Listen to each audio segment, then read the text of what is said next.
बिस्मिल्लाहिर्रहमानिर्रहीम। अस्सलाम वालेकुम नाज़रीन, आप देख रहे हैं प्रोग्राम सिटी एट 10 और मैं हूं आपकी मेज़बान अना यूसुफ। उम्मीद है आप सब लोग ठीक ठाक होंगे और अपना बहुत सारा ख्याल भी रख रहे होंगे। आजकल क्योंकि हर जगह से ये खबर मिल रही है, अस्पतालों में बहुत ज़्यादा लोग गैस्ट्रो के साथ और हैज़े के साथ आ रहे हैं, तो प्लीज़ अपना बहुत सारा ख्याल रखें। गला ख़राब भी बहुत सारे लोगों को आ रहा है, मुझे खुद ऐसा फ़ील हो रहा है कि कुछ गला ख़राब हो रहा है, तो बहुत सारा आप लोग अपना ख्याल रखें। गर्मी भी बहुत ज़्यादा शदीद है, लोड शेडिंग बहुत ज़्यादा हो रही है और हर इलाके से खबर यही आ रही है।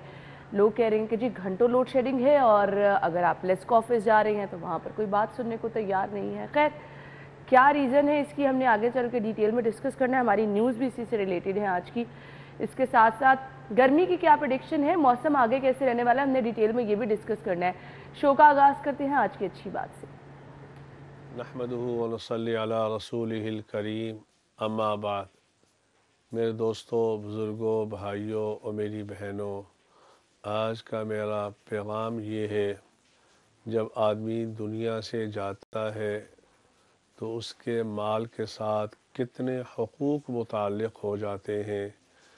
तो शरीयत मुतहरा का ये हुक्म है, जब आदमी दुनिया से चला जाए तो उसके माल में से सबसे पहले अगर कोई वारिस या कोई शख्स तजहीज़ व तकफ़ीन का ख़र्चा अदा न करना चाहे तो इस मरहूम के माल में से तजहीज़ व तकफ़ीन का ख़र्चा अदा किया जाएगा।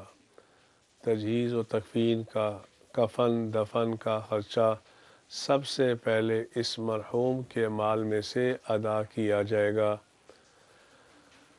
ये इसलिए मैं बयान कर रहा हूँ कि एक दिन आपने भी जाना है, मैंने भी जाना है। हमारे यहाँ ये होता है कि विरासत तकसीम की जाए, नहीं, सबसे पहले मरने वाले के माल के साथ जो 4 हुकूक मुताल्लिक़ होते हैं, सबसे पहले उसके माल में से दरमियाने दर्जे का ख़र्चा किया जाएगा कफ़न दफन का। अगर कोई वारिस ना देना चाहे, अल्लाह रब्बुल आलमीन मुझे भी आपको भी अहकामात शरइया पे अमल करने की तौफ़ीक़ अता फ़रमाए। आमीन आमीन आमीन आमीन सुम आमीन। ये थी जी हमारी आज की अच्छी बात। आज का मौसम कैसा होगा, टुडेज़ वेदर।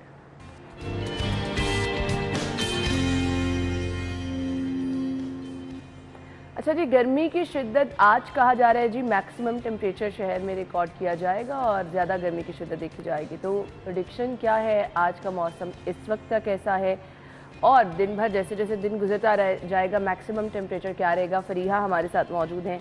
फरीहा कहिए। जी है ना, अगर हम बात करें शहर लाहौर के मौसम के हवाले से, सुबह सवेरे शहर में जो है वो धूप निकली हुई है, लेकिन धूप के साथ साथ जो है हवाएं भी चल रही हैं, जिससे मौसम में किसी हद तक बेहतरी नज़र आ रही है। महकमा मौसमियात के मुताबिक शहर का जो मौजूदा दर्जा हरारत है वो 34 डिग्री सेंटीग्रेड रिकॉर्ड किया जा रहा है, लेकिन 12 बजे के बाद जो है दर्जा मज़ीद बढ़ेगा और 42 डिग्री सेंटीग्रेड तक जाएगा, जिससे शहर में जो है गर्मी की शिद्दत में इजाफा देखने को नजर आएगा। महकमा मौसमियात के मुताबिक शहर का ज़्यादा से ज़्यादा दर्जा जो है वो 44 डिग्री सेंटीग्रेड तक जाने के इम्कान बताए जा रहे हैं, लेकिन शहर में 14 किलोमीटर फी घंटा की रफ्तार से जो है हवाएं भी चल रही हैं। जो दोपहर के औकात में ये हवाएं जो है वो गर्म महसूस होंगी और गर्मी में जो है मजीद इजाफा देखने को नजर आएगा। हवा में जो नमी का तनासुब रिकॉर्ड किया जा रहा है वो 26% रिकॉर्ड किया जा रहा है, जबकि अगर हम बात करें फ़ज़ाई आलूदगी के हवाले से तो शहर में जो फ़ज़ाई आलूदगी रिकॉर्ड की जा रही है वो 161 रिकॉर्ड की जा रही है। माहिरीन की जानिब से शहरियों को एहतियाती तदाबीर पर अमल करने का कहा जा रहा है और ये भी बताया जा रहा है कि रवा हफ्ता जो है वो गर्म और मरतूब रहेगा और बारिश के जो है कोई इम्कान नहीं बताए जा रहे। वीकेंड के बाद जो है वो बारिश के 30% चांसेस बताए जा रहे हैं। माहिरीन जो है वो शहरियों को एहतियाती तदाबीर पर अमल करने का कह रहे हैं कि आइंदा हफ्ते में जो है गर्मी की शिद्दत में इजाफा होगा और आज भी जो है 44 डिग्री सेंटीग्रेड तक जाने के इम्कान बताए जा रहे हैं। तो शहरी जो है वो गैर ज़रूरत पर अपने घरों से बाहर ना निकले और पानी का इंटेक ज़्यादा से ज़्यादा करें ताकि गर्मी से भी बचा जा सके और आउटडोर निकलते वक्त जो है वो छतरी का इस्तेमाल। ठीक है फरीहा, बहुत शुक्रिया। मौसम की सूरत हाल आपने बताई। अब बढ़ते हैं शहर की सूरत हाल की तरफ। पहली खबर, शहर में बिजली का बदतरीन बहरान, लोड शेडिंग, 200 फीडर्स बैक वक्त बंद।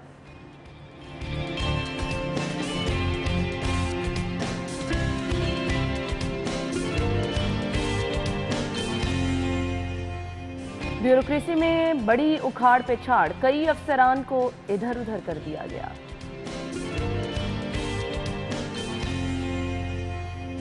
महंगाई का तूफान, गंदुम 27 रुपए मन, चक्की आटा भी सेंचुरी के करीब। और शहर को साफ बनाने का मिशन क्या है, ये भी आपके साथ शेयर करेंगे आज के शो में।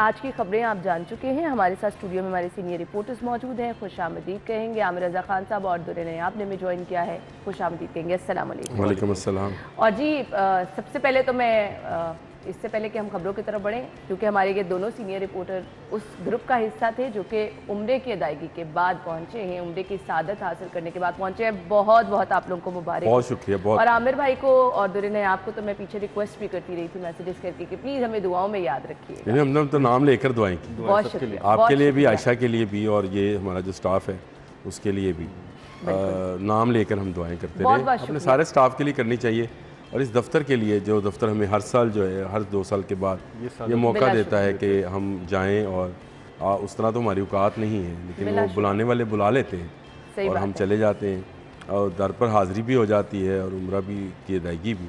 तो ये एक सादत है जो ऑफिस की जानिब से मिलती है। तो मैं समझता हूँ कि ये बहुत ज़बरदस्त है और बहुत ही हम इंजॉय करते हैं। आप तो गई भी हैं। बिल्कुल बिल्कुल बिल्कुल। कैसा लगा दुर्रे ने आपको पता है कोरोना के बाद ये बहुत ही ज़्यादा हमारे अंदर एक तड़प भी थी कि जी अब जाएं, और बड़ा अरसा हो गया है, हरम शरीफ भी बंद रहा, वहाँ पे तवाफ़ भी जो है वो उस पर पाबंदी रही, उम्रे पे पाबंदी रही।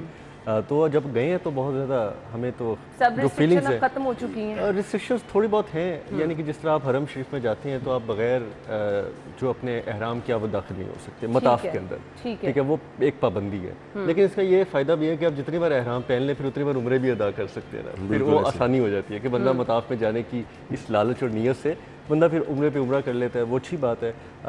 थोड़ी रिस्ट्रिक्शंस है, खाना काबा के खिलाफ को हाथ लगाने की इजाज़त नहीं है, हजर अस्वद के करीब जाने की इजाज़त नहीं है, अल्लाह करे में जाने की इजाज़त नहीं। हमने बड़ी दुआएं की, आमिर भाई ने बड़ी दुआएं की हैं कि या अल्लाह ये मौका भी लोगों को फराहम कर, हमें भी फराहम कर, क्या ये हम रिस्ट्रिक्शन से पाबंदी उठे और हम ये सारे कर सकें। और मदीना पाक में भी कुछ पाबंदियाँ अभी तक कायम हैं, जिसमें बिल्कुल रियाजुल जन्ना में जाने के लिए वो उन्होंने एक ऐप बनाई है। इस जितने भी लोग जाते हैं लाहौर से जाएँ तो उस ऐप का ज़रूर इस्तेमाल करें। अच्छा। हाँ, वो इनरमा नाम है उसका ऐप का, अतरमना ऐप का नाम है।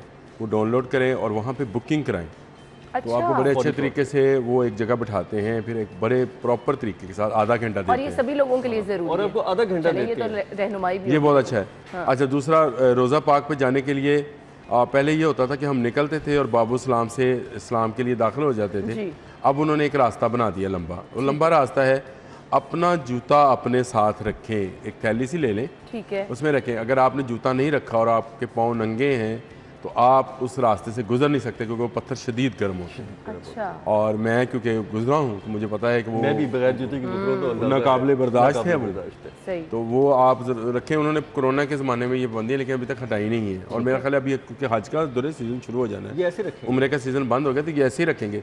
तो जो लोग अब हज के लिए जाएँ वो इस बात को ज़हन में रखें, जब नबी करीम सल्लल्लाहु अलैहि वसल्लम के रोज़े में इस्लाम करने के लिए जाएँ तो वो एक थैली ले लें साथ और जूता पहन के वहाँ तक उसका रास्ता तय करें, और फिर वो थैली जूते में डालकर अपने पीछे कंधे पर। मकसद ये था इसका कि बहुत सारा रश तोड़ें और लोगों को थोड़ा एक लंबा रास्ता दें ताकि लोग रश टूट के थोड़ा आगे निकल जाए। तो ये दो चीज़ें, रिस्ट्रिक्शन अल्लाह करे ये भी खत्म हो जाए, क्योंकि हमने तो बड़ी दुआएं की हैं उस तरफ से, पाबंदियाँ खत्म होनी चाहिए इंशाल्लाह। इंशाल्लाह अगर अल्लाह ताला ये वक्त लेकर आया कि सब लोग दोबारा से उम्रे की सादत के लिए और हज एक बार फिर से हम देखेंगे कि तमाम उम्मत मुस्लिमा ये सादत हासिल कर सकेगी जिस जिसके नसीब में अल्लाह ताला ने लिखा है। लेकिन यहाँ पे मैं ज़रूर एक बार शुक्रिया अदा करना चाहूँगी हमारे जो CEO साहब हैं मोहसिन नकवी साहब। बिलाशुबा ये सादत अल्लाह ताला देता है, लेकिन जो लोग वसीला बनते हैं वो बहुत ज़्यादा क्रेडिट के मुस्तहिक होते हैं। मैंने यहाँ पे सब लोगों को देखा जिस तरह से खुश नज़र आ रहे हैं, और जिस तरह से एक होता है ना ईद का सा समा देखा जाता है, सब लोग आ रहे हैं, एक दूसरे को मुबारकबाद दे रहे हैं, तो बहुत अच्छा महसूस देखें जी। ये बड़े हौसले की बात है, ये मामूली बात नहीं है कि 130 बंदों को आप साथ लेके चलें, उसके बाद उनके खाने पीने का, 5 स्टार अकोमोडेशन का इतना ख्याल रखें कि हम बाज़ नाशुक्री भी इस चीज़ की समझते थे कि अल्लाह ताला हमने इतनी सादत दी है और हम नाशुक्री कर रहे हैं, हमने इतना ज़्यादा इस चीज़ को एंजॉय किया है और हमें एक लम्हे की तकलीफ ऐसे नहीं हुई कि हमें खुद उठ के कुछ करना पड़े, हमें कि ट्रांसपोर्ट लेनी पड़े, हमें कुछ खाने पीने की फिक्र करनी पड़े, हमें किसी चीज़ की परेशानी। आप अपनी फैमिली के साथ जाते हैं तो आपको इस चीज़ का ख्याल रखना पड़ता है कि आपको खाने के लिए कुछ लेकर आना है। यहाँ पे तो बिल्कुल जो मैनेजमेंट थी वो मोहसिन नकवी साहब के पास थी। अच्छा, दूसरी मजे की बात दुरे जो हमने बहुत इंजॉय की वो ये कि आपने होटल से बाहर कदम रखा तो मस्जिद नबी, होटल से बाहर कदम रखा तो आप हरम। और अगर कभी ये बड़ा और अगर कभी खुदा न खास्ता आपकी आंख खुलने में ताखीर हो गई, अजान हो चुकी है, तो होटल के अंदर एक हिस्सा था जो हरम का हिस्सा था, माशाल्लाह, तो आप वहाँ पे खड़े होकर अगर नमाज अदा कर ले तो हरम में नमाज अदा माशाल्लाह माशाल्लाह। लेकिन शुक्र ऐसा कभी नहीं हुआ। बिल्कुल जी, तो बहुत सारी दुआएं हैं मोहसिन नकवी साहब के लिए, अल्लाह ताला ये रौनकें, ये बहारें इसी तरह से कायम रखे। और वो लोग जो कि आज हमारे जो उम्रा ज़ायरीन आए हैं उनको मुबारकबाद दे रहे हैं, कल वो लोग शामिल हो उम्रे की सादत हासिल करने वालों में। तो बहुत सारी दुआएं हैं सिटी न्यूज़ नेटवर्क के लिए, मोहसिन नकवी साहब के लिए। अल्लाह ताला उनको भी सेहत, तंदुरुस्ती, सलामती और उनको अपनी फैमिली की खुशियाँ देखना नसीब करे, ये बहारें इसी तरह से रहे। आज की पहली खबर की तरफ बढ़ते हैं जी। खबर क्या है? शहर में बिजली का बदतरीन बहरान है। 200 फीडर्स बैक वक्त अगर बंद हो जाएं तो क्या हालात हो सकते हैं, ये लोग भुगत रहे हैं। ये ऐसा नहीं है कि हम लोग ये कहें कि अगर बंद हो जाएंगे तो क्या होगा, ये हो रहा है शहर में। और हमारे अपने इलाके में कल आधे घंटे बाद आमिर भाई लाइट जा रही थी, क्या कहेंगे? आपके इलाके से मुराद है मेरा इलाका। हाँ। असल में हम दोनों ये सब्जाजार में रहते हैं, मैं साथ वाली सोसाइटी में रहता हूँ, तो वहाँ पे भी यही सूरत हाल थी। और मैं क्योंकि मैं उम्र से वापस आया था तो बेगम बता रही थी ये कल तक ऐसा नहीं था बिल्कुल, ये अब हुआ है और कहती समझ नहीं आ रही क्यों हुआ है। मेरा अपना ज़ाती ख्याल है कि वही IPPs वाला मसला है कि उनकी पेमेंट्स नहीं हुई और वो बिजली फराहम नहीं कर रहे हैं। हमारे पास बैकअप भी कुछ मौजूद नहीं है, ट्रांसफार्मर जल जाता है तो जी बैकअप कुछ है ही नहीं। अब नहीं, इतना ज़बरदस्त लोड जो पड़ा है इस वक्त गर्मी की वजह से, तमाम एयर कंडीशनर्स चल रहे हैं, तमाम जो कूलिंग गैजेट्स हैं उनको हम ऑन रखते हैं। प्रेशर तो है इस वक्त, लेस्को पे भी प्रेशर है, गवर्नमेंट पे भी प्रेशर है। और लोड शेडिंग एक ऐसा अमल है जिसकी वजह से हुकूमतें बदनाम होती हैं और हुकूमतों के वो जो उसको कहते हैं पॉपुलैरिटी वो नीचे गिरती है। और मेरा ख्याल है कि शहबाज शरीफ साहब जो हैं इस पर गौर करें ज़रा और वो बिल्कुल इसको जाने ना दें। लोड शेडिंग अगर एक हफ़्ता मज़ीद इसी तरह से रही तो आपका पॉपुलैरिटी ग्राफ जो है वो नीचे आ सकता है। बिल्कुल इसके लिए IPPs को जो पेमेंट्स हैं वो करें और जो लेस्को काम है उनसे कहें कि फौरी तौर पर ट्रांसफार्मर अगर तब्दील करना है तो कर दें, अगर कोई अल्टरनेट उसका है तो वो उसको इस्तेमाल करा लें। और मेरा ख्याल लोड शेडिंग ख़त्म करना प्रायोरिटी पे रखें अब। लेकिन ये फिलहाल जल्दी नज़र नहीं आ रहा ऐसा होता हुआ, क्योंकि एक साथ एक दिन में आपके 20 फीडर ट्रिप कर रहे हैं तो कोई दुरे नायाब जादू की छड़ी तो आ नहीं जाएगी। आप देखें ना, ये लेस्को की पूर मैनेजमेंट है, ये वापडा की पूर मैनेजमेंट है, इनको अंदाज़ा था कि तारीखी हीट वेव आने वाली है और इनको ये भी अंदाज़ा था कि पाकिस्तानी जिस तरह हम लोग हैं, हम लोग अपनी थोड़ी थोड़ी सेविंग्स रखते हैं कि यार गर्मियों में हमने AC चलाने हैं, बिल ज़्यादा देने हैं और कोई बात नहीं हम सो लें या उठ लें, जो हम थोड़ा पैसा खर्च कर लें अपने ऊपर, हम करते हैं जितनी भी महंगी बिजली हो, सबको अंदाजा था। लेकिन ये हाथ पे हाथ रख के बैठ के रहे। और अगर पिछली गवर्नमेंट को भी ये कहते रहे कि IPPs की पेमेंट करनी है तो ये भी एक ब्लेम गेम थी कि जी ये कहते थे वापडा और लेस्को वाले, वो आगे पेमेंट नहीं करते थे, उन्होंने फर्नेस ऑयल तक नहीं लिया, उन्होंने LNG के कॉन्ट्रैक्ट्स टाइमली नहीं किए, अब उसका खमियाजा भुगतना पड़ रहा है। लेकिन गवर्नमेंट की बदकिस्मती ये है कि जब भी आती है इसको सबसे पहले लाइट पे जो है ना वो फेस करना पड़ता है। पिछली बार भी आए, आपको पता है जब ये आए थे 2000 बैकेंड पे पहली दफ़ा जितना भी एग्जाइल था उसके बाद, तो तब भी इन्होंने IPPs लगाए, इन्होंने बड़े तेज़ी के साथ LNG प्रोजेक्ट्स लगाए, कोल पावर लगाया और तेज़ी से 4-5 साल का रगड़ा खाया ठीक ठाक और अपनी पॉपुलैरिटी पे कंप्रोमाइज़ किया। अभी आमिर भाई की बात ठीक है, ये चंद दिनों की बात है और मेरा ख्याल है कि हुक्मरान जमात के कारकुन भी जो है वो भी नाको नाक आ जाएंगे अगर ये लोड शेडिंग पे बंद ना हुई। बिल्कुल ऐसे ही। अच्छा जी, 5000 मेगावाट से कंपनी की डिमांड तजावुज़ कर गई है और आमिर भाई अगर यही हालात रहे डिमांड तो आगे बढ़ती जाएगी। जैसे जैसे गर्मी होगी, लोग दफातर में AC लगा रहे हैं, स्कूल्स में लगे हैं, घरों में लोग इस्तेमाल कर रहे हैं और फिर अगर आपकी प्रोडक्शन उस हिसाब से ना हुई तो ये तो सिस्टम ठप हो जाएगा। ये सिस्टम ठप हो जाएगा अगर हम अल्टरनेट पे ना गए तो हमें जाना पड़ेगा, विंड एनर्जी पे जाना पड़ेगा, हमें सोलर पे जाना पड़ेगा और हमें एटॉमिक पे जाना पड़ेगा। देखिए पाकिस्तान में एटॉमिक एनर्जी देते हैं, मुझे समझ नहीं आती कहाँ से लोग सोलर पे चले जाए आमिर भाई, कैसे? नहीं सुन लें, गवर्नमेंट को जाना पड़ेगा। मैं लोगों का काम नहीं है, सही कहा। देखें गवर्नमेंट का काम ये है जो मैं पहले भी कहता था अब भी कहता हूँ, सोलर की जितनी प्रोडक्ट्स हैं उसको ड्यूटी फ्री कर दें। ये अच्छी सजेशन है। अब आप एक देखें 25% का उसकी प्राइस है ओरिजिनल, 75% उस पर ड्यूटी है और टैक्सेस है। अगर 100 की चीज़ मुझे 25 में मिल रही हो तो मैं तो लगा लूंगा अपने घर पे। अच्छा, गवर्नमेंट 1 साल के लिए ये रगड़ा खा ले तो अगले आने वाले कई सालों तक आपको बिजली का बुरान नहीं मिलेगा। अच्छा, आमिर भाई की बात बड़ी वैलिड और ज़बरदस्त है कि आप पूरा दिन जितना टाइम पे धूप रहेगी आप वो वाला सिस्टम लगाएं कि जब से धूप हो तब आपका सिस्टम सोलर पे चलता रहे। आपकी लेस्को आपकी हर चीज़ पे इतना प्रेशर डाउन होगा और शाम के वक्त वैसे मौसम थोड़ा बेहतर हो जाता है, कुछ लोग कंप्रोमाइज़ कर लेते हैं और बैटरीज भी नहीं लगानी पड़ेगी। हमारे देसी माहौल में कुछ पानी छिड़क के फर्श पे बाहर पंखे लग के चारपाइयाँ रख लेते हैं, तो बड़ी सारी चीज़ें कंप्रोमाइज़ हो सकती हैं। मजे की चीज़ बताई आपने, बचपन याद आ गया। लेकिन ये इसी सूरत है कि जब हम ये दिन वाला रगड़ा जो है वो खा सकें जिसमें 45 डिग्री फील लाइक, जिसमें अल्लाह ताला ने हमें कितने घंटे के लिए 18 घंटे के लिए सूरज दिया हुआ है। तो हमारे मौका के लिहाज से या तो तेज़ हवाएं, जिस तरह आंधियाँ चल रही हैं, एक हफ्ते से हम तो खैर बाहर थे, हमें तो आइडिया नहीं था, आंधियाँ चल रही है तो अगर विंड मिल लगे होते तो वो भी काम देता, अगर सोलर है तो सोलर भी काम देगा, लेकिन हम फायदा उठाते हैं, हम तो ज़ाया करते हैं सारी चीज़ें। बिल्कुल आपने देखा, शायद सिप्रा साहब ज्वाइन कर चुके हैं। हम चाह रहे हैं ज़रा लाहौरियों को शायद कोई सुकून की खबर मिल जाए कि लोड शेडिंग कम हो सकती है। अस्सलाम वालेकुम शाहिद सिप्रा साहब, क्या हाल चाल है आपके? जी वालेकुम अस्सलाम, मैं ठीक, आप बताइए। अल्हम्दुलिल्लाह। सबसे पहले तो बहुत बहुत आपको उम्रे की मुबारकबाद। कैसा लग रहा है आपको? बहुत शुक्रिया, बिल्कुल इसमें कोई शक नहीं है कि इतनी बड़ी सादत हासिल करना कि बैतुल्लाह और फिर रोज़ा रसूल सल्लल्लाहु अलैहि वसल्लम पर हाजिरी देना हर मुसलमान की ख्वाहिश होती है, तो अल्लाह ताला ने वो सादत दी है, तो अल्लाह ताला का लाख लाख शुक्र है, न सिर्फ मेरी तरफ से बल्कि पूरी सिटी 42 की जो फैमिली गई उनकी तरफ से बहुत शुक्रिया। चलें जी, अल्लाह ताला आपको बार बार बुलाता रहे, ये सादत इसी तरह से आपको नसीब होती रहे। अच्छा जी, अब हमने बात करनी है, इस वक्त शहरियों की दुखती रग बनी है, सबसे बड़ा मसला शहर का बना है, मुख्तलिफ इलाकों से बल्कि ऑलमोस्ट हर इलाके से खबर यही आती है लाइट नहीं है, तो हो क्या रहा है ये? देखिए इसमें कोई शक नहीं, आपको याद होगा आपके लास्ट प्रोग्राम में भी मैंने कहा था कि जून तक ये हालात होंगे, जून में अगर LNG आ जाती है तो उसके बाद शायद कुछ हालात बेहतर होंगे। और इस वक्त देखते हैं डिमांड भी बढ़ती जा रही है। LNG किसने लेकर आनी है ये बता दें। LNG बेसिकली साबिक गवर्नमेंट ने लेके आनी थी, लेकिन जब लेकर आने का वक्त हुआ और जिन कंपनीज ने वो लानी थी उन्होंने कहा कि हम जुर्माना अदा करने को तैयार है, लेकिन LNG की चूंकि कीमत बढ़ गई है, डॉलर का रेट जो है वो गैर मुस्तहकम हो गया, गैर सियासी सूरत हाल से गैर मुस्तहकम थी, तो इस तमाम बुनियादी सूरत हाल की वजह से LNG इंपोर्ट ना हो सकी, ये जो मार्च और अप्रैल में होनी थी। उसके बाद आपके LNG के सारे पावर प्लांट बंद हो गए। इस वक्त फर्निश ऑयल पर बिजली हम बना रहे हैं, डिमांड में मुसलसल इजाफा होता जा रहा है। लाहौर इलेक्ट्रिक सप्लाई कंपनी की डिमांड कल जो है वो 5016 मेगावाट तक गई है, पहले ये 4849 4900 मेगावाट तक थी। जो फराहमी है NPCC की जानिब वो 3000 कभी 800 कभी 900 मेगावाट रखी गई। इस तरह 1100-1200 मेगावाट का शॉर्टफॉल है और शहर में 8 से 10 घंटे की लोड शेडिंग हो रही है। मज़ाफ़ाती इलाके जो है वो 12 से 14 घंटे के इलाके वहाँ पे लोड शेडिंग की जा रही है। दरानी ने बताया कि अब एक शेड्यूल बनाया गया हर 2 घंटे के बाद 1 घंटे की लोड शेडिंग की जाए, लेकिन सर यहाँ तो आधे घंटे बाद लाइट जा रही है।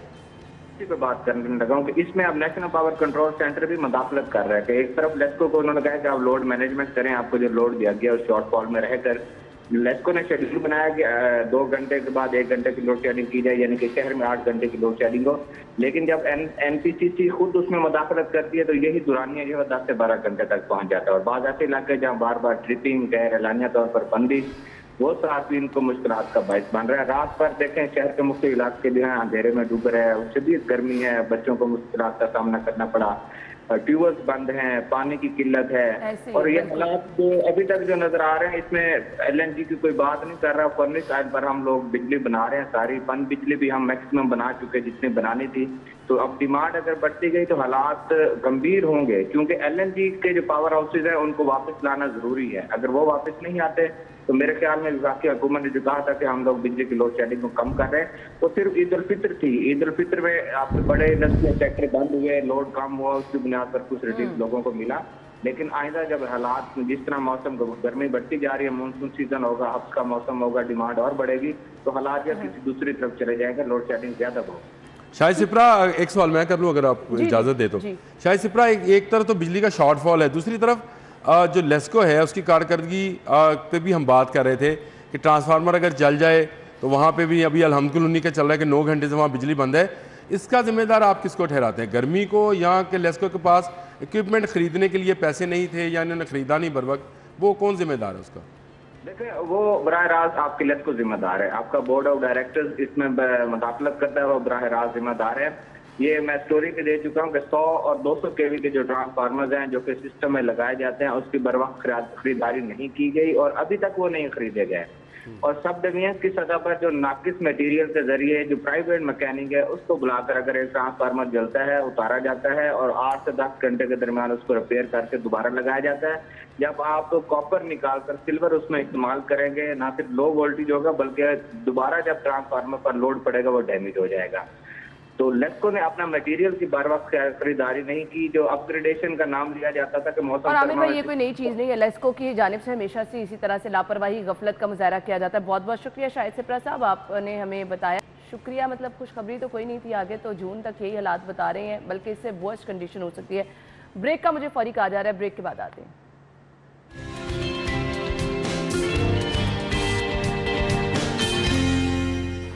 वेलकम बैक नाज़रीन। कुछ हम आपके साथ स्टोरी शेयर करना चाहेंगे। हुआ कुछ ऐसे था कि चारा के टोके में एक बच्चा काम कर रहा था और इसी दौरान उसके दोनों हाथ कट गए। ये इंतहाई अफसोसनाक वाक़या पेश आया। इसकी एहतियात क्या है, प्रिवेंशन क्या है, उस पर तो हम बात करेंगे, लेकिन चिल्ड्रन हॉस्पिटल्स के डॉक्टर्स ने ये कारनामा सर अंजाम दिया। 12 घंटे की तवील सर्जरी की गई और बच्चे का कामयाब ऑपरेशन किया गया।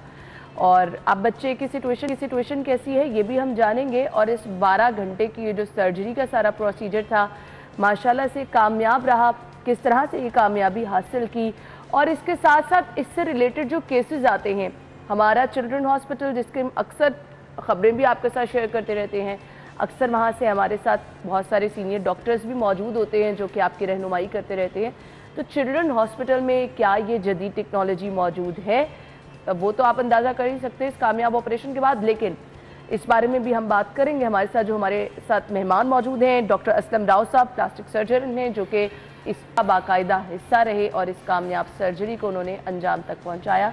खुश आमदीद कहेंगे। अस्सलाम वालेकुम, क्या हाल चले आप? अल्हम्दुलिल्लाह। थैंक यू, बहुत बहुत शुक्रिया आपके वक्त के लिए। और मुझे नहीं समझ आ रही, इसको ये कहना चाहिए कि बहुत अच्छा लगा ये सुन के कामयाब सर्जरी है, क्योंकि ये अफसोसनाक वाक़या, अल्लाह ताला सबको इससे बचा के रखे, दूर रखे। इसकी प्रिवेंशन की तरफ भी आएंगे, लेकिन सबसे पहले आगाज़ कर लेते हैं, बच्चा किस हालत में आपके पास आया, उस वक्त सिचुएशन क्या थी, क्या प्रोसीजर होता है, डिसीजन किस तरह से लिया जाता है? ऑब्वियसली एकदम से तो सर्जरी वाली ऑप्शन नहीं गौर की जाती ना। काशिफ जिनकी उम्र 5 साल है, काशिफ अपने घर में जो लोगों के देहातों में जो चारा काटने के लिए मशीन यूज़ होता है जिसको हम टोका कहते हैं, तो वो हर घर में लगा होता है वहाँ पे, हर घर में, क्योंकि मवेशी होते हैं। तो ये बच्चा अमूमन बच्चे उसके पास खेलते रहते हैं और उसका चक्का जो है ना वो इतना नाजुक होता है कि जो थोड़ा सा रोटेट करें तो वो घूम जाता है और बड़े बड़े ब्लेड लगे होते हैं। एग्जैक्टली। तो ये चैम्बर के पास खड़े होके अपने हाथ डाल के, जिस तरह बस बच्चे खेल रहे थे, कि दूसरा भाई जो बड़ा था थोड़ा सा उससे, तो उसने इसका वो इलेक्ट्रिक टोका था पीछे से स्विच ऑन कर दिया। प्रोबेबली वो गलती से स्विच ऑन हुआ, शायद वो लाइट का स्विच ऑन करना चाह रहा था और वो टोके का बटन चल गया और बस पहला ही चक्का कटा है। वो तो इतना हैवी होता है ना जी, वो तो बच्चे की तो बोन्स बड़ी नाजुक होती हैं, उसी वक्त वो रिस्ट के लेवल से दोनों सेपरेट हो गए ना।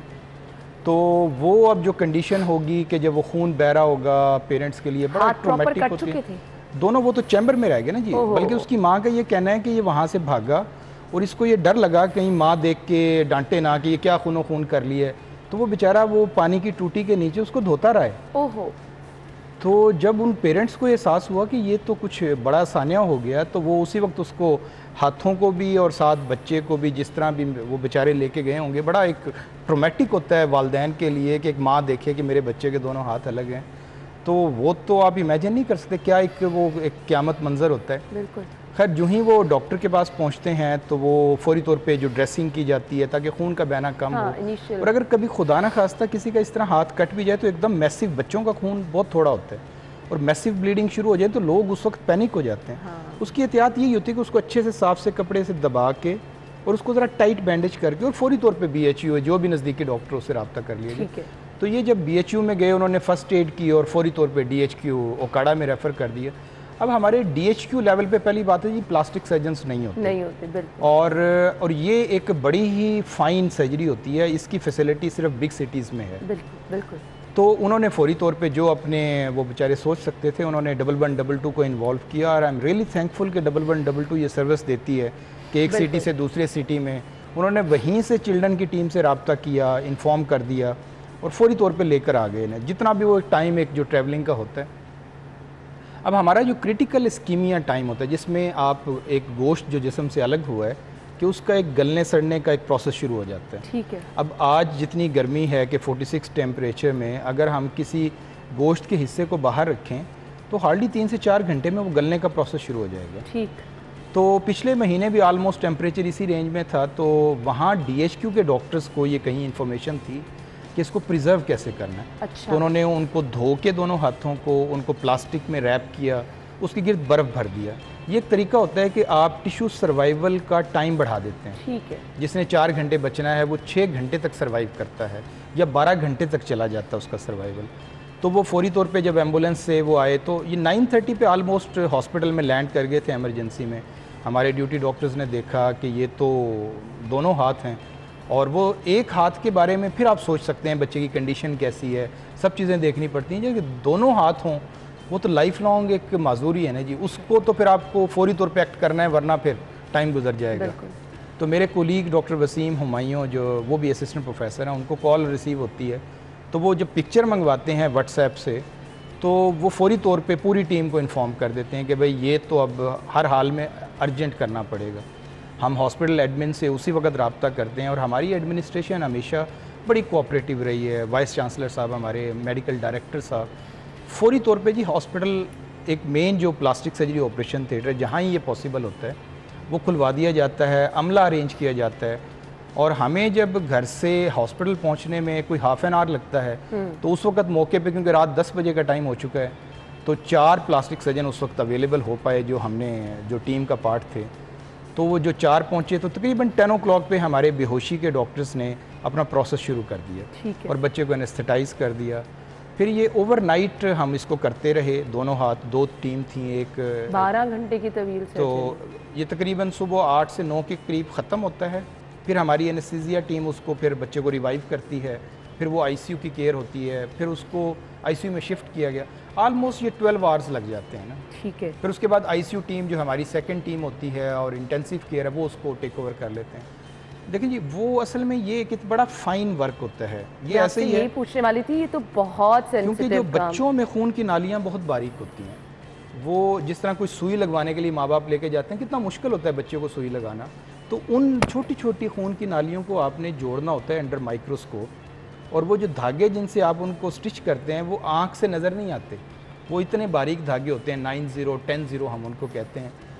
तो वो अंडर माइक्रोस्कोप विजिबल होते हैं, अदरवाइज़ वो धागा आपको हवा में नज़र भी नहीं आएगा, इतना फ़ाइन होता है वो, और उसके इंस्ट्रूमेंट्स भी उतने ही फ़ाइन होते हैं। सही। तो फिर इस पर क्योंकि ये बहुत माइक्रो वर्क होता है ना, तो इसलिए टाइम बहुत ज़्यादा लगता है आपको ना।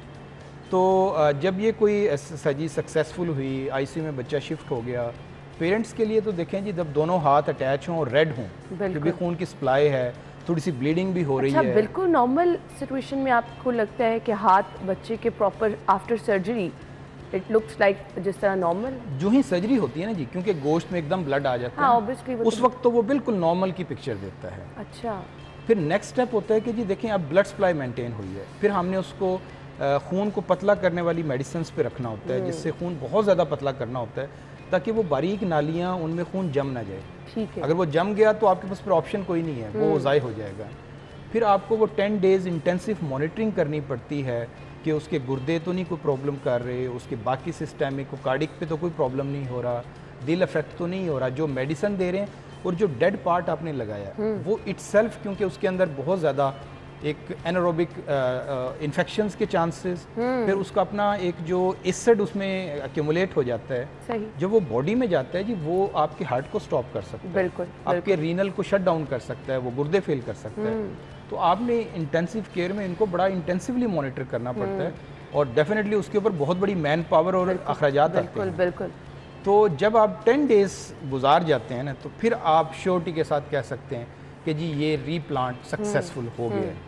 अब क्योंकि ये दोनों हाथ थे, तो पाकिस्तान की तारीख में दोनों हाथों का अभी तक कोई केस कामयाब नहीं हुआ। ये this was the first time माशाल्लाह, कि दो इतनी, क्योंकि इतने लोगों को इकट्ठे रात के 10 बजे 4 प्लास्टिक सर्जनों को इकट्ठा करना आसान काम नहीं। बिल्कुल आपने सही कहा। अच्छा मुझे ये बताइएगा, आपने कहा कि पाकिस्तान में ये फर्स्ट टाइम हुआ है, माशाल्लाह कामयाब ऑपरेशन हुआ है, तो हमारे यहाँ चिल्ड्रन हॉस्पिटल में क्या ये तमाम जदीद टेक्नोलॉजी मौजूद है और इतने शॉर्ट टाइम में सब चीज़ें अरेंज कैसे हो गई? जी, चिल्ड्रन हॉस्पिटल बेसिकली लाहौर का सबसे बड़ा बच्चों का हॉस्पिटल है, जो कि 1200 बेडेड है। और रिसेंटली कुछ अर्सा पहले ही चिल्ड्रन हॉस्पिटल ने एक माइक्रोस्कोप ली जो टॉप ऑफ द लाइन है और जो कि करोड़ों रुपए की है, और जो थिएटर हमने नए जो कॉम्प्लेक्स बना और जो बहुत अच्छा यानी कि एक सिस्टम वहाँ पे अरेंज हुआ। तो असल प्रॉब्लम होता है जी मैन पावर, कि आपके पास क्वालिफाइड लोग हों जो कर सकते हो। बिल्कुल, मशीनरी तो हर जगह पे है, लेकिन जो एक मैन पावर हो फिर उसकी अवेलेबिलिटी बिल्कुल। तो अगर ये सारी चीज़ें मिल जाएं तो काशिफ के लिए अल्लाह पाक की तरफ से हर चीज़ अरेंज होगी। मैं तो कहती हूँ किसी मोजिज़ से कम नहीं है कि आपके दोनों हाथ से महरूम हो गए और उसके बाद ये ज़िंदगी वापस आना हो जाती है। मतलब बहुत बड़ी ब्लेसिंग है जो कि कारनामा आप लोगों ने सर अंजाम दिया। अच्छा जी, अब कितनी देर तक इस बच्चे को केयर की ज़रूरत है और आफ्टर प्लास्टिक सर्जरी मतलब क्या क्या केयर आपने रिकमेंड की है? अब ये है कि जी जब सर्वाइवल उसका अब सक्सेसफुल हो गया, फिर हमारा नेक्स्ट स्टेप होता है फिजियोथेरेपी। ठीक है। कि जो टेंडन्स जो फिंगर्स को हरकत देंगे उनकी फिजियोथेरेपी शुरू हो जाती है, क्योंकि वो हीलिंग प्रोसेस ज़रा स्लो होता है। तो ये फिजियो चलती रहती है अनटिल कि वो अपनी नॉर्मल रेंज जो है वो अचीव कर लेंगे।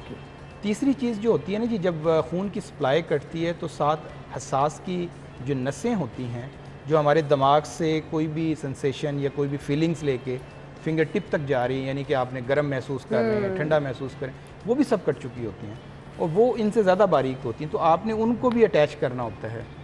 तो वो स्लो प्रोसेस होता है कि उसको हील करने में नेक्स्ट 6 to 9 मंथ्स लगते हैं। ठीक है। कि उसकी फिंगर टिप तक सेंसेशन वो उसको महसूस हो कि मैं गर्म चीज़ पकड़ रहा हूँ या ठंडी।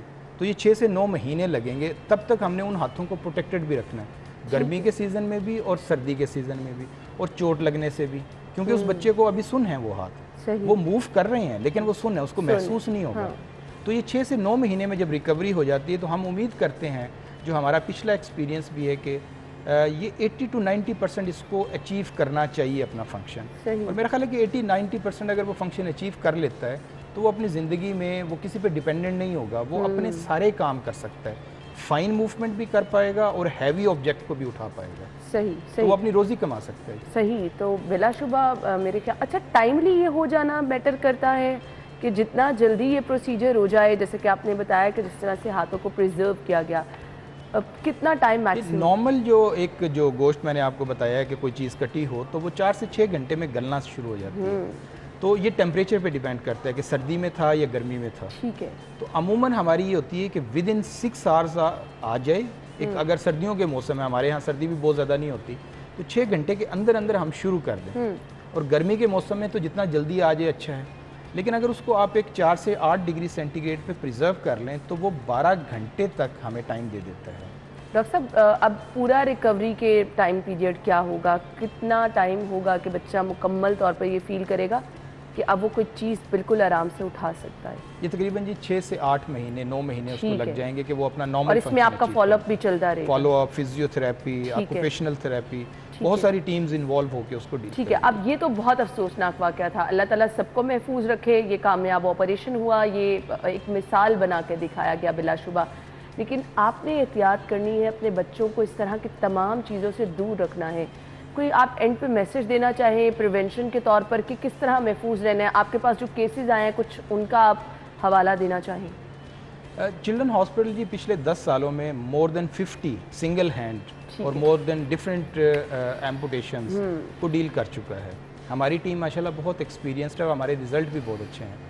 लेकिन असल प्रॉब्लम ये है कि हम इनको हर बचत नहीं बचता। अगर हमने कुछ 100 किए हैं तो हम 50 बचा पाए हैं। सही। तो इसमें सर्वाइवल भी 50-50 है। सही। तो आपने यानी आवाम जो सोचती है कि जी हो जाएगा, अगर खुदा ना खास्ता उम्मीद रखते हैं और इंशाल्लाह कोशिश भी होगी और अब बहुत सारे हॉस्पिटल हैं जो कर सकते हैं, लेकिन असल चीज़ है कि हमने इसको प्रिवेंट कैसे करना। बिल्कुल। हर घर में हमारे गाँव में एक टोका मशीन है जो कि या मैनुअल है या ऑटोमेटिक है, जो बिजली से चलती है। सिंपल अगर इंजीनियरिंग की थोड़ी सी मॉडिफिकेशन कर ली जाए कि उस टोका मशीन में कोई पिन लगा दी जाए कि जब वो ज़ेर इस्तेमाल नहीं है तो उसका चक्का ना घूमे, तो बच्चे खेलते भी रहेंगे तो वो घूमेगा नहीं तो काटेगा नहीं, तो हमारे घरों में वो सेफ हो जाएगा कि उसकी टांग और उसका जो चक्का होता है ना, जो उसके दरमियान में एक सुराख करके सिर्फ एक पिन स्क्रू जो इस्तेमाल करना उसको खोल लिया वरना लगा लिया। अब इलेक्ट्रिक टोका है जिनमें बिजली का एक सिंपल मॉडिफिकेशन है कि डबल स्विच कर दें, सही एक स्विच ऑन होने से वो गलती से ऑन ना हो। हाँ। और स्विच भी अपने ऊंची जगह पे लगाएं। ग्रेट की बड़ा अच्छा है। और दूसरा तरीका ये कि ऑटोमेटिक जो होते हैं ना जी, उनके अंदर एक लॉक मैकेनिज्म भी होता है कि जो बच्चों की फोर्स होती है वो थोड़ी होती है, ठीक है, वो थोड़ी फोर्स से मूव ना करे, मोटर के ज्यादा प्रेशर से मूव करे, ठीक है। तो सिंपल मॉडिफिकेशन से हम इन चीज़ों को बचा सकते हैं। सही। इसके साथ साथ छोटे तो नहीं, मैं इनको कहूँगी, हम अक्सर रोड एक्सीडेंट की सूरत में देखते हैं, घर में आजकल पंखों का, कूलर्स का इस्तेमाल हो रहा है, बच्चे उसमें हाथ दे देते हैं। ये बहुत छोटी छोटी एहतियात है जिसको हम नज़रअंदाज कर देते हैं और एक बहुत बड़ा सानहा इससे हो जाता है। मैंने अक्सर देखा है बाइक पे आगे बच्चों को बिठाया होता है, टायर में पाँव आ जाता है और उससे बहुत, आपको पता है कि सुवेयर किस्म की इंजरी हो जाती है।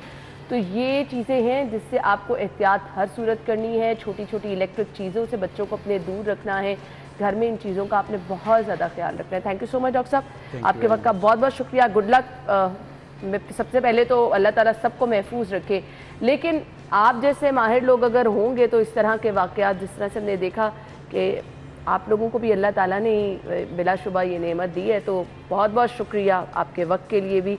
और नाज़रीन, आप लोगों ने ज़रूर एहतियात रखनी है, अपने बच्चों को ज़रूर इन चीज़ों से महफूज रखना है, क्योंकि जैसे कि डॉक्टर साहब ने कहा कि 50-50 चांसेस होते हैं।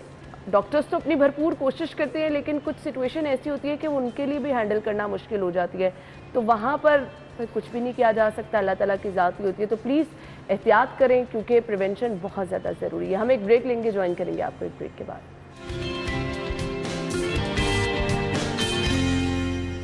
वेलकम बैक नाज़रीन। प्रोग्राम के हिस्से में शहर में बढ़ती हुई गर्मी और जिससे हम आप सभी लोगों को कह रहे हैं कि महफूज रहना है, घर से बाहर निकलते हुए आप लोगों ने एहतियात करनी है, सर और मुंह को ढांप के निकलें। बच्चे आजकल स्कूल्स में जी हम देख रहे हैं, बहुत सारे स्कूल्स में कहा जा रहा है जी, क्योंकि पेपर्स भी हो रहे हैं तो लाइट मुसलसल जा रही है, गर्मी बहुत ज़्यादा शदीद है, तो मुश्किल तो होगी, क्योंकि एक बड़ा अजाब लोड शेडिंग की सूरत में हमें भुगतना पड़ रहा है। एक तो कुदरती तौर पर मौसम ऐसा है कि गर्मी का ये महीने चल रहे हैं, तो गर्मी तो आगे बढ़ेगी, लेकिन लोड शेडिंग की वजह से लोग ज़्यादा परेशान हैं। अब वो लोग जो कि घरों से बाहर निकल रहे हैं, बच्चे स्कूल्स जा रहे हैं, कॉलेज यूनिवर्सिटी, वहाँ से मुतालबात ये हमें हर रोज़ सुनने को मिल रहे हैं कि जी छुट्टियाँ जल्दी दे देनी चाहिए।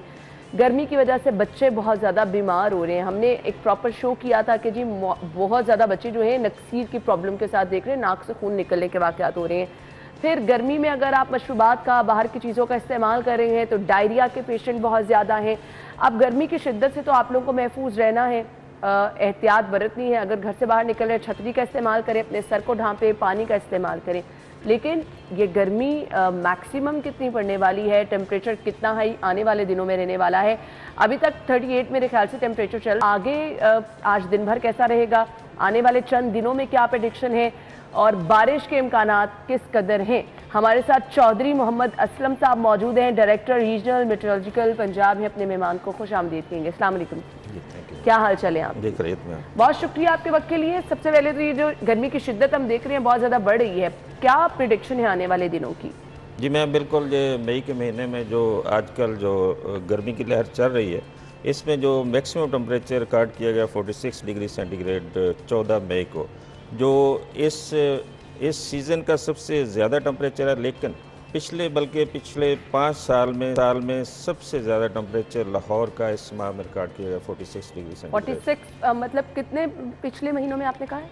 ये पिछले 5 साल से इस महीने में सबसे ज़्यादा टेम्परेचर जो है रिकॉर्ड किया गया, और 14 मई को 46 तक। उसके बाद एक वेव आई जिसको हम वेस्टर्ली वेव कहते हैं, उसने 2-3 दिन टेम्परेचर ड्रॉप किया, ठीक है, लेकिन आज से ये फिर बढ़ना शुरू हो जाएगा। कल इसका 41 था, लेकिन आज 43-44 डिग्री सेंटीग्रेड तक जाने का इम्कान है। और इसमें अभी बारिश का कोई चांस नहीं लाहौर में, अच्छा, 2-3 दिन में पिछले रात हमने देखा कि रात के टाइम मौसम कुछ बेहतर हो जाता है, हवा चलना शुरू हो जाती है। जी बिल्कुल, इसमें हवा चलेगी, हवा के तो हम कह रहे हैं, लेकिन दिन को लू चलेगी, लेकिन रात को हवा चल सकती है। लेकिन आज और कल हवा ज़्यादा तेज़ भी चल सकती है, लेकिन बारिश का इसमें कोई चांस नहीं है। जैसे मैंने कहा, पिछले दिनों में वो वेदर पास कर रहा था, उसकी वजह से टेम्परेचर ड्रॉप हो गया, और आने वाले 2-3 दिन बारिश का फिलहाल कोई इम्कान नहीं है इसमें। ठीक है, आने वाले दिनों में बारिश का तो फिलहाल कोई इम्कान नहीं, लेकिन आपने कहा कि टेम्परेचर 44 तक पहुंच सकते हैं। आने वाले कुछ दिनों में शदीद गर्मी होगी। रात के टाइम और अर्ली मॉर्निंग मौसम बेहतर रहेगा कि इसी तरह से शदीद? जी बिल्कुल, अर्ली मॉर्निंग जैसे इस माह में जो मैक्सिमम अभी तक जो मिनिमम टेम्परेचर है वो रिकॉर्ड किया गया कोई 30 डिग्री सेंटीग्रेड तक, तो सुबह सुबह जो कोई 28-30 की रेंज में होगा। तो इसमें सुबह सुबह तो इतने कम टेम्परेचर में लगता है तो ये है कि मौसम खुशगवार होता है, लेकिन इस मई में ये भी टेम्परेचर नॉर्मल से ज़्यादा है, 5-6 डिग्री सेंटीग्रेड। अच्छा, आपने कहा गुज़िश्ता 5 सालों के निस्बत में रिकॉर्ड ये टेम्परेचर देखा गया है, तो ये जो तब्दीलियाँ आ रही हैं और हम देख रहे हैं कि मौसम अब शदीद गर्मी की तरफ, रीज़न क्या समझ आती है इसकी, ये इस कदर शिद्दत जो हम मौसम में देख रहे हैं? जी बिल्कुल, इसमें जैसे क्लाइमेट चेंज एक बड़ा टॉपिक जो आजकल सारा चल रहा है, इसमें ग्लोबल वार्मिंग है। मैम इसमें सबसे ज़्यादा जो है, एक तो नेचुरल, जब भी मैं हीट वेव का आपको बताऊंगा नेचुरल प्रोसेस जो है, लेकिन इसमें एक मैन मेड भी चीज़ें हैं। जैसे अभी आज से कुछ साल पहले जैसे गंदम की जब हार्वेस्टिंग होती थी, अब ऑटोमेटिक वो हार्वेस्टर्स हैं वो काफ़ी ऊंचाई से काटते हैं फसल को। उसके बाद अभी पिछले माह या इसके शुरू में हमने देखा किसान जो है उसको आग लगाते हैं, वो खेतों को खेते फार्मर्स आग लगा रहे हैं। इस तरह जो सर्दियों में थी वो चावल की फसल वो भी ऊंची काटते, वो भी आग लगा रहे हैं। ये मैम इस तरह गाड़ियाँ धुआं छोड़ने वाली गाड़ियाँ बहुत ज़्यादा आ गई हैं सड़कों पे, और पॉपुलेशन में इजाफा हो गया, और डिफ्रास्ट्रेशन जो दरख्तों को काटा गया वो सबसे मेन इसमें फैक्टर है। यानी ये वो रीज़न है, ये वो फैक्टर्स हैं जो कि हम देख रहे हैं, मौसमियाती तब्दीलियाँ तेज़ी से हो रही हैं और मौसम इतना शदीद हो रहा है, ये असल में रीज़न है। और एक मैं यहाँ पे मैं क्लियर कर दूँ, ये हीट वेव जो है अभी कोई कंसेप्ट आम आदमी के लिए नहीं है। मैम आप जो एटमॉस्फेयर बहुत बड़ी है, इसमें जो हमारे एरिया के हवा का दबाव जो है इस वक्त जब से हीट वेव शुरू हुई है, ये ऊपर हवा का दबाव बहुत ज़्यादा है। ठीक है, तो ये कुदरत का निज़ाम ऐसा है कि जो चीज़ ज़मीन से ऊपर जाती है तो डिस्पर्स हो जाती है एक ख़ास हाइट पे जाके, लेकिन ऊपर जब प्रेशर ज़्यादा हो तो वो चीज़ ट्रैप हो जाती है, वापस ज़मीन पे आएगी। तो जिसमें डस्ट पार्टिकल्स वगैरह जो सारे शामिल हो गए, तो यानी आप कह रहे हैं हीट ट्रैप ही हो गई है। ठीक है, वो ऊपर डिस्पर्स नहीं हो रही। ठीक है, तो वह वापस आकर ये फिनोमेना है हीट वेव का जो किसी इलाके में परसिस्ट करती है, और ये हमारे लाहौर में पाकिस्तान में नहीं है, India, Pakistan, Bangladesh, south Asia में पहले जो पूरा का पूरा इलाका जो है इसमें हीट वेव में आजकल चल रहा है। अच्छा, तो यहाँ इम्कानात हैं हीट वेव के? अरे ये हीट वेव ही है जो आजकल चल रही है। नहीं, जिस पीक पे आप कह रहे हैं कि बाकी हमारे पास मिसालें मौजूद हैं, उस पीक पे जा सकती है? नहीं, ये टेम्परेचर के साथ मेरे ख्याल से चल रही है। मैं नहीं, हमारे ऊपर वो जिस हीट वेव ही है जिसकी वजह से टेम्परेचर बढ़ रहा है। और लाहौर का अगर मैं बताऊं तो इसका जो मैक्सिमम टेम्परेचर रिकॉर्ड किया गया 1988 में वो था 47 डिग्री सेंटीग्रेड। तो अभी तक 46 हुआ है, तो हो सकता है 2-4 जो चल रही है इसमें इसके करीब पहुँच जाए। ठीक है, और आगे आने वाले महीनों के बारे में क्या प्रेडिक्शन है महकमा मौसमियात की? ये जून और जुलाई कैसा रहने वाला है? उसके बाद मॉनसून के हवाले से बताइएगा कब से सीज़न स्टार्ट होने वाला है? जी मैं इसमें जो मॉनसून है ये तो एक ब्लेसिंग है अल्लाह ताला की जो इस एरिया को अल्लाह ताला ने दी हुई है। उसमें बारिशें जो सबसे ज़्यादा होती हैं इसी मौसम में होते हैं, स्पेशली जुलाई और अगस्त में यहाँ पे बारिश होती है। और इस वक्त पूरा मुल्क गर्मी की लपेट में है, लेकिन महकमा मौसमियात जून के फर्स्ट वीक में ये फोरकास्ट इशू करेगा अगले 3 महीने की, लेकिन जो इंडिकेटर्स शो कर रहे हैं उसमें लग रहा है कि इस मतलब मॉनसून बड़ा अच्छा होगा। अच्छा। उसमें बारिशें होंगी, तो जुलाई अगस्त में अच्छी बारिशें होगी, और जून के मिड के बाद बारिशों का सिलसिला लेकिन थोड़ी होंगी, लेकिन असल बारिशें होंगी जुलाई अगस्त में, और पूरे मुल्क में अच्छी बारिशें की उम्मीद की जा सकती है। सही, लेकिन फ़िलहाल गर्मी बढ़ेगी और मई का महीना जो है ये शदीद गर्मी की लपेट में रहेगा। आगे जाके जून और अगस्त के महीने में अच्छी बारिशों की पेशगोई की जा रही है। तो महकमा मौसमियात की जानिब से ये प्रेडिक्शन की गई है। कुछ आप शहरियों को मशवरा देना चाहेंगे कि मौसम अगर शदीद है और हीट वेव की सूरत से आपने किस तरह से महफूज रहना है? जी मैम बिल्कुल, ये सबसे ज़्यादा टेम्परेचर जो होता है डे टाइम में कोई 11 से लेके 3-4 बजे तक होता है। इस दौरान में जो अपनी एक्टिविटीज़, आउटडोर एक्टिविटीज़ है, उनको कम करें। और मेरा मशवरा ये है कि सुबह के टाइम या शाम को करें और दिन के टाइम बाहर ना निकलें। अगर निकलना भी है तो सर पे ढांप के रखें और स्पेशली गर्दन को ढांपें, क्योंकि जो लू होता है इस पर इफ़ेक्ट करती है। और ज़्यादा मशरूबात का इस्तेमाल करें, पानी का ज़्यादा इस्तेमाल करें। और स्पेशली मैं कहता हूँ बच्चे जो है या जो बड़ी उम्र के लोग हैं उनको बाहर ना निकलने दें, क्योंकि उन पे जो ज़्यादा असरअंदाज। हाँ जी, गर्मी की शिद्दत उनको ज़्यादा असरअंदाज कर सकती है। बहुत बहुत शुक्रिया असलम साहब आपके वक्त के लिए। नाज़रीन, आगे गर्मी की शिद्दत बढ़नी है इसी तरह से, और फ़िलहाल तो बारिशों की भी कोई प्रेडिक्शन नहीं है और ये मई का महीना इंतहाई गर्म रहने वाला है। 47 मैक्सिमम टेम्परेचर अब तक 46 रिकॉर्ड किया गया और आने वाले दिनों में भी कहा जा रहा है कि गर्मी की शिद्दत बढ़ेगी। तो आप लोगों ने एहतियात इसी तरह से करनी है कि गैर ज़रूरी तौर पर घरों से बाहर ना निकलें, और अगर निकल भी रहे हैं तो आप सर मुंह को अच्छी तरह से ढांप के निकलें, पानी का इस्तेमाल ज़्यादा करें। हमने लेनी है एक ब्रेक, ज्वाइन करेंगे आपको एक ब्रेक के बाद।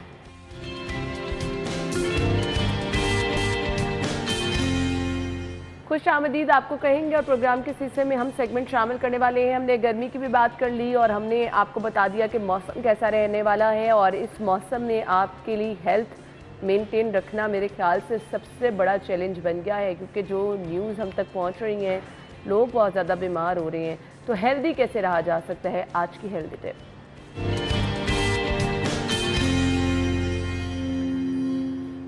हम चलेंगे रहमान अब्बास की जानिब। जी, मौसम भी गर्म है, खुद का ख्याल भी रखना है और आपने आपको डिहाइड्रेट भी नहीं होने देना, क्योंकि इस मौसम में आपने विटामिन सी और ORS का इस्तेमाल करना है। जब आप वर्कआउट कर रहे हो इसको इंट्रा वर्कआउट में इस्तेमाल कर सकते हैं ताकि एग्जॉस्ट ना हो, ओवर स्वेटिंग से भी बचना है। इसके बाद ये होता है कि आपके मसल मिनरल्स वगैरह सारे वीक होना शुरू हो जाते हैं, मिनरल्स आपके खारिज होते हैं और मसल वीक होना शुरू होते हैं, तो इस बात का ख्याल रखना है। नेक्स्ट एक्सरसाइज हम करते हैं, इसमें फोर आर्म और ट्राइसेप है।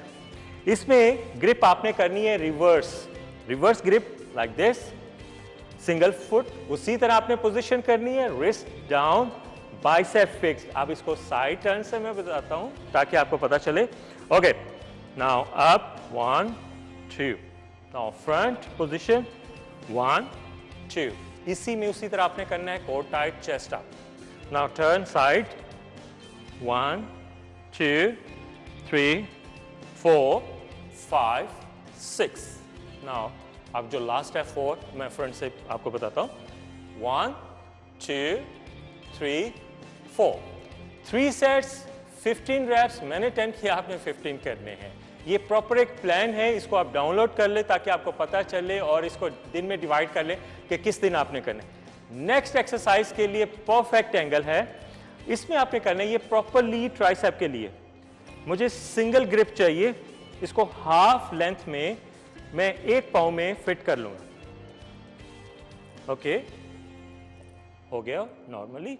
ओके, इसको रिवर्स ग्रिप में आपने करना है, इसकी प्रॉपरली एक मशीन होती है, और अप एंड डाउन। ट्राइसेप के लिए up and down, tricep fixed, up and down, up and down, up and down, up and down. 15 reps each आपने करने हैं। अब मैं स्विच करके दूसरी साइड से बताता हूँ। इसकी हाइट आपने छोटी करनी है ताकि रेजिस्टेंस बढ़ जाए। ओके, और क्योंकि बाजू मेरे बड़े हैं। ओके, नाउ ये फुट, जिस फुट में आप ग्रिप करेंगे वो बैक पे जाएगा, और जो फुट फ्री है, लेग फ्री है, वो फ्रंट पे जाएगी। Now down. Okay, now fix movement, up and down, up and down, up and down. 15 reps each side, 3 sets आपने करने हैं। Perfect arm turning, flabby arm के लिए एक्सरसाइज। अब इसका काम खत्म है, इसको मैं छोड़ता हूँ। ओके, ये एक्सरसाइज आपने करनी है। मौसम गर्मा में खुद का ख्याल रखना है, और ख़ास तौर पे क्योंकि खाने को दिल नहीं करता। पानी का इस्तेमाल बहुत गंदा, आप कहीं से ये कहीं से आप बाहर जाते हैं तो पानी गंदा नहीं पीना प्लीज़, इस बात का ख्याल रखना है क्योंकि डायरिया हैज़ा इस ये मौसम में भी फैला हुआ है, तो ख़ुद का ख्याल रखना है, वीक नहीं होना, हेल्दी रहना है, थोड़ा वर्कआउट करो प्लीज़, मेरे कहने पे थोड़ा वर्कआउट करें लेकिन करते रहो ताकि आप एक्टिव रहें, फिट रहें, स्ट्रॉन्ग रहें। गंदी चीज़ें नहीं बाहर से खानी, घर का जो भी बना है अच्छा खाएं, वो तंग नहीं करता क्योंकि घर का अच्छा साफ़ सुथरा बना होता है। और पानी का इस्तेमाल। Thank you so much. Rahman हमारे साथ मौजूद थे और कुछ हेल्दी रहने की जहां उन्होंने टिप्स बताई वहीं बता दिया उन्होंने कि मौसम के हवाले से, जो कि हम भी आपको अपडेट करते रहते हैं। खैर ये तो थी जी हमारा आज का हेल्दी टिप्स सेगमेंट। अब आगे बढ़ते हैं, अपना अगला सेगमेंट हमने शामिल करना है और हमने आपको बताना है कि आप बचत कैसे कर सकते हैं। हमारा सेगमेंट शामिल करते हैं बचत बाजार।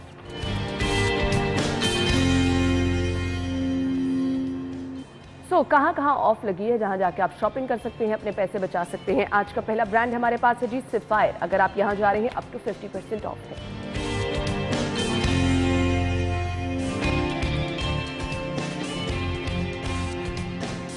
अलमीरा पे अगर आप जाएंगे अप टू 50% ऑफ।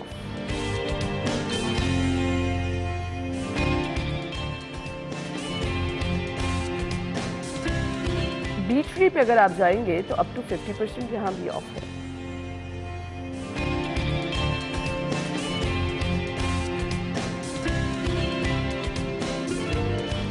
अगर आप गुल अहमद पे जाएंगे, ideas bye Gul Ahmed up to 70% of है।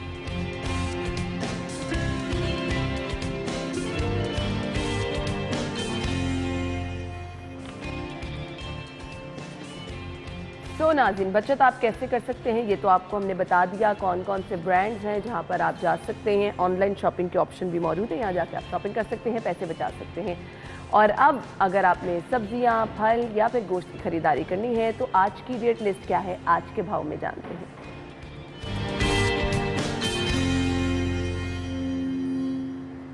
अच्छा जी, मार्केट से हमें आज का नर्खनामा जो हम कहते हैं ओपन मार्केट का रेट बता रहे हैं Umar Dar. Over to you Umar. बिल्कुल, अगर बात की जाए सब्जियों के आज के दाम की तो सरकारी निर्देशनामे के मुताबिक जो आज के सब्जियों के रेट्स हैं वो कुछ यूँ हैं। अरबी 130 रुपये फ़ी किलो, मेथी 114, शलजम 80 रुपये फ़ी किलो, शिमला मिर्च 78 रुपये, जबकि भिंडी 78 रुपये फ़ी किलो सरकारी निर्देशनामे के मुताबिक उसका रेट मुकर्रर किया गया है। इसके अलावा करेला 67 रुपये, घिया 57 रुपये, बैंगन 42 रुपये, जबकि आलू जो है उसका सरकारी निर्देशनामे के मुताबिक जो आज का रेट है वो 25 रुपये फ़ी किलो है। इसके अलावा अगर बात की जाए सब्जियों में हरे मसाले की तो प्याज कुछ हद तक महंगा हुआ है आजकल और उसका जो फ़ी किलो रेट है वो 67 रुपये फ़ी किलो है। इसके अलावा टमाटर 70 रुपये फ़ी किलो, अदरक 165 रुपये फ़ी किलो, लहसुन देसी 140 रुपये फ़ी किलो। इसके अलावा जो लीमू चाइना है वो 350 रुपये किलो उसका सरकारी निर्देशनामे के मुताबिक रेट मुकर्रर किया गया है।